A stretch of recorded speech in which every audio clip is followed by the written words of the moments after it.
100% on the laxatives though. Taking laxatives and you're just like shitting out liquid out your ass, like, Jesus.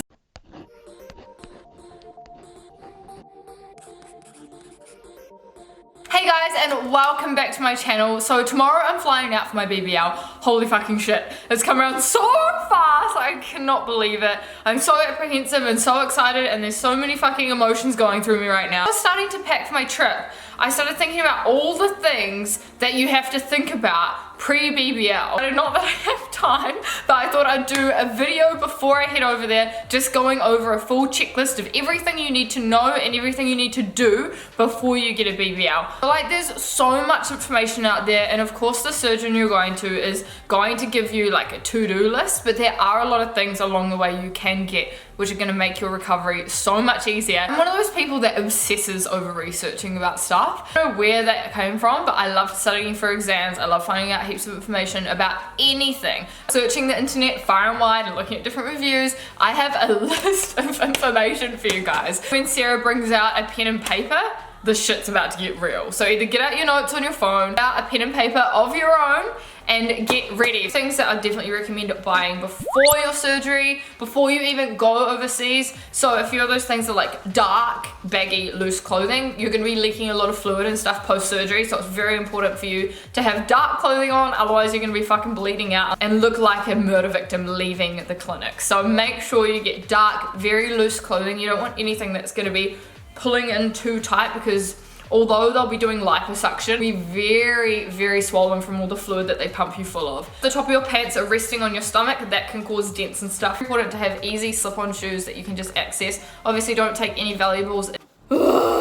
Me editing the video right now and realizing I haven't taken the fucking camera off autofocus, and that stupid plant, I don't have time to refilm it either, so you're just gonna have to deal with part of the video being really weird quality. I'm so sorry. Fake tan. Make sure you clean your hair beforehand, because you're not going to be able to shower for 48 hours. The last thing you want is to have like hairy pits and greasy hair. Like, can you imagine? Definitely recommend taking some vitamin C as well, and some arnica tablets. So I've been taking these for the past week. They recommend taking that up to 2 weeks prior to your surgery. That helps with bruising. The other thing that really helps to minimize bruising is actually a thing called bromelain, which is found in pineapple. So if you like pineapple, eat a shit ton of pineapple before surgery. I've been trying, but it's winter here, so I've kind of been trying to get the little slices and stuff, but it's just not the same. Those are my definite must-haves before surgery. There's obviously things that are really good with surgery, so I've kind of got all of them, so I'll let you know how they will go.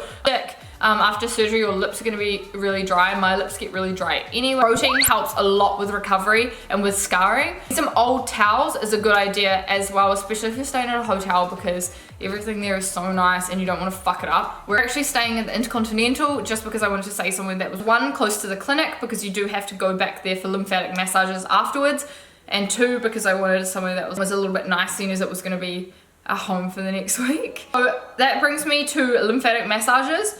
Make sure you get your lymphatic massages. I know some surgeons don't do this. See, during surgery, they pump you full of a lot of fluid. If you don't get lymphatic massages, you're not getting rid of all of that fluid. You do risk jeopardizing your overall shape after your surgery. But there was so many things that I saw online that people recommended getting before surgery. I was so fucking overwhelmed. I didn't even know where to buy half of stuff. But I found this company called The Official Booty Buddy. I fucking know. It's a full-on BBL recovery company that stocks all these different things that help, and they have this pack called the Ultimate Booty Pack. I have it here, and oh my god, they have literally sent me everything you could need. Most of the stuff in this pack is definite needs for post-surgery, and some of it is just really cool products that can make your recovery a little bit easier. So I'm definitely gonna take all of this over to Sydney with me. The first thing, which is a definite must, pads for putting down on the bed. They're kind of a bit like puppy pee pads, all down on the bed,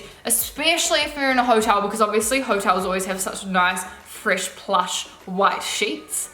I don't think they're gonna fucking appreciate it if you're bleeding out fluid everywhere. Not when we're staying at the Intercontinental. They'll probably fucking charge us $1,000. So I was like, okay, cool. These will be fucking great. So I'm comfortable. You can just replace these as they get yuck and oozy. So I think this is definitely a must-have. And this cool little women's travel kit, which is like shampoo, conditioner, body wash, deodorant, travel toothbrush, toothpaste, comb, facial wipes, and a little bag for it to all be in. So there's like a little comb so Josh can just comb my hair and make me feel better.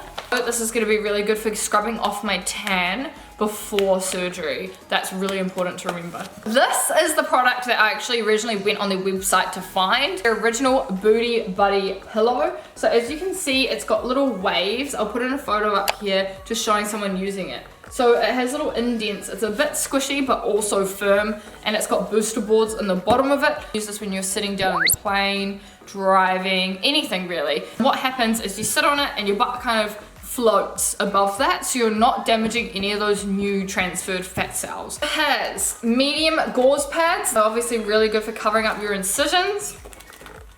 Gentle paper tape, which is non-irritating, and it's like for sticking your gauzes down.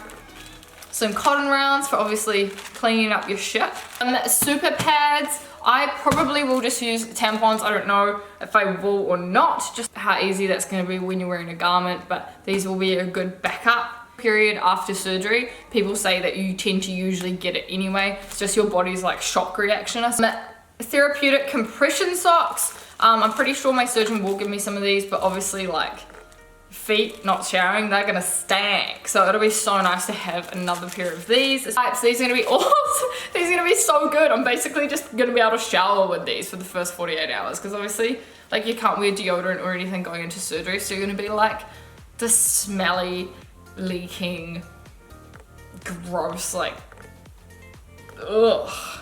So these will be great. Next, yes, this is gonna be so good. Next, hand sanitizer. So this is just an antibacterial hand sanitizer, which is gonna be great. Obviously, you're a lot more susceptible to infection, and that is the coolest invention ever. It's an anti-roll belt. So it's got the little logo on the back there. How weird does this look? So this is the coolest invention ever. So what you do is you tighten up the belt, not too tight. Put these around your back. You can't sleep on your back or your side post-surgery. If you fall asleep and during the night you turn over and it doesn't wake you up, these balls will. So you're gonna roll over into these and it's gonna wake you up. You're gonna survive. Is that not the coolest idea or what? Who thought of these? This pack literally has everything I will need. So handy having alcohol swabs just to keep everything clean. This little Booty Buddy book, how cute is it? Oh my god. And it's got like a little pen with their logo and stuff on it. So this is just an empty book with lines in it. So it's a handy notebook to track your journey. So it's really cool because any concerns and stuff you might have post-surgery, you can write them down and then you can go and talk to your doctor about them. When you're taking shits as well. I know that sounds disgusting, but I've heard you get very constipated afterwards. I'm not a very regular shitter. That's like way too much information. Unless I have a lot of fiber and stuff in my diet, I don't even really go to the toilet. So I think I'm gonna be getting very constipated. So I'm gonna get some stool softeners and also some laxatives as well to kind of keep on the side. Not 100% on the laxatives though, because one, you can't really sit down to go to the toilet. So we'll cross that bridge when we get to it. I'm sure I'll let you know how my shitting saga goes, but I can't really imagine like trying to squat above the toilet when you've taken laxatives and you're just like shitting out liquid out your ass. Like, Jesus. Something I'm very nervous to use, like it just freaks me the fuck out, but it's very important and it's such a good idea to get one. I really recommend getting this if you're gonna get anything that I've just shown you. The female urinal, and on medication, trying to pee on a toilet but not being able to sit down, being able to pee into this will be awesome. I think it's weird as shit and I'm not looking forward to using it. Like, oh my god, I'm just gonna be like peeing standing up in front of Josh like, hey mate, how's it going? Like, no, I don't like this at all, but it's gonna be a big help. So, sent this little kit bag. This is hashtag kit and then on the other side it says hashtag Booty Buddy. The kit side on your back, put the BBL pillow in there if you're going to the mall or whatever. I doubt I'm gonna be fucking shopping, but you never know because it's Sydney and I love Sydney. But it means if you do need to sit down, you can put your BBL pillow into this bag and no one can fucking see it. Walking around swollen at the pace of a 98 1,000-year-old woman. They look very weird, so if you can kind of take away from that a little bit and have your pillow inside a bag. This bag's also the perfect size to obviously put in your wet wipes and your anti-roller and all the other cool stuff that is in that ultimate booty buddy pack. I'm so grateful that I found that website. All of that stuff is very beneficial for after surgery. So pre-admission to your BBL, there are a number of things that your surgeon is going to tell you that you need to do beforehand. Of course, like the main ones are making sure you tell them if you have any allergies or health conditions, that kind of thing.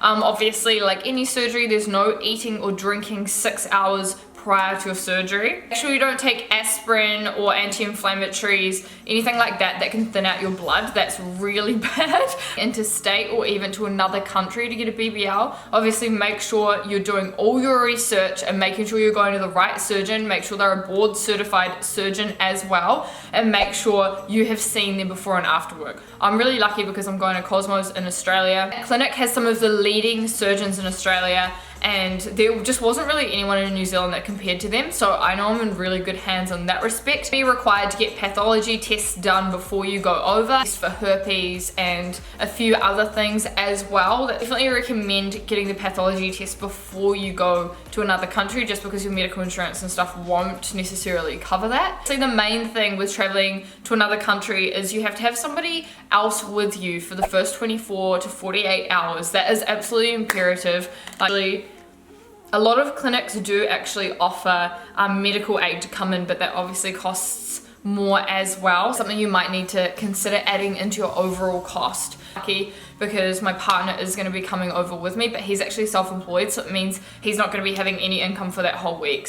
So I've offered to cover his expenses for the week, main expenses like his mortgage and that sort of thing. And obviously I'm covering the flights to get there as well, so that's something else you need to consider with your BBL costs. Is it's not just going to be the surgery costs, but there's obviously different things you need to buy before you get your surgery, and also things that you might want to buy as well. We have here to show you guys, which can make your recovery a lot easier. Plus you need to consider food while you're over there, your hotel stay. If you want to get an apartment with a kitchen, but not very mobile, so that's something else you can think about, is if you have a whole kitchenette where you can prepare your own food and stuff, that could be a good idea as well. We're actually hiring a car just because I know it's illegal to lie down in Ubers and stuff, so you can't sit down.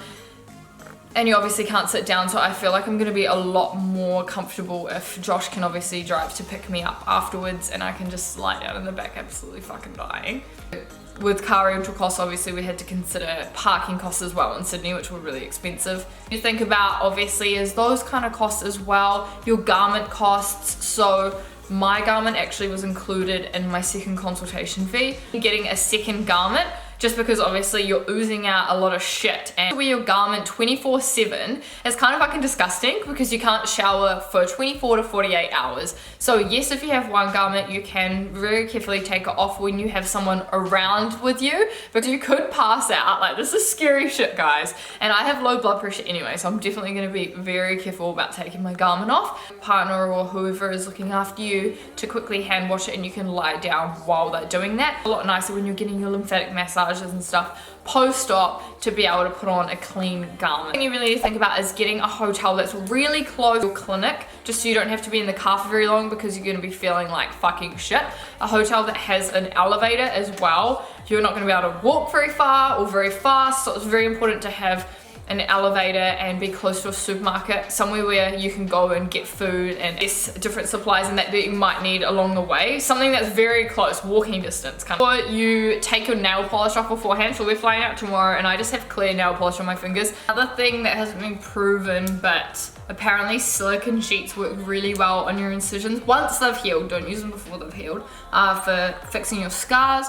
Your scars are so tiny anyway, they kind of just end up looking like a little chickenpox scar. I actually have some whitetail spider bites on my body. I have one on my hip, one kind of like in my inner butt. So those look worse than the surgery scars anyway, so I'm not really concerned about the scarring as such. I don't tend to scar very easy. It's more the bruising I was really concerned about. So that you're the same, I definitely recommend the arnica. Importantly, just listen to your surgeon. Post-op instructions that they might give you are imperative. I know that every surgeon has their own pre-op and post-op patients, but there's a reason for that. There might be a different technique that they use during the surgery. Different recommendations I've learned over the years of being a surgeon. You do have to remember that they are professionals. Don't undermine them at all. Anything that they tell you, fucking listen. Like, I swear to God, it drives me absolutely nuts when girls don't follow the instructions. It's like, cool, so you're about to go spend like $10,000 to $20,000 on getting surgery and you're not gonna follow the post-op and pre-op instructions?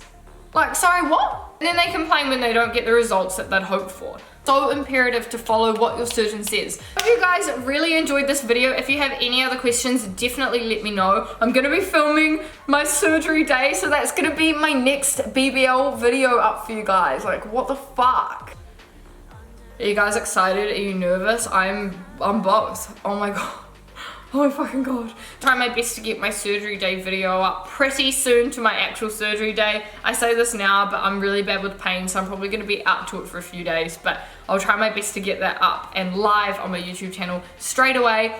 I've put links down below to my other BBL videos. I've posted reasons why I got my surgery to begin with, and my pre-surgery consultation and stuff for you guys to have a look at as well. So everyone that's new to my channel, I can't wait for you guys to join me on this journey, and everyone that has been watching my videos, thank you so much. I really appreciate your support. Thank you again for watching. I'll see you guys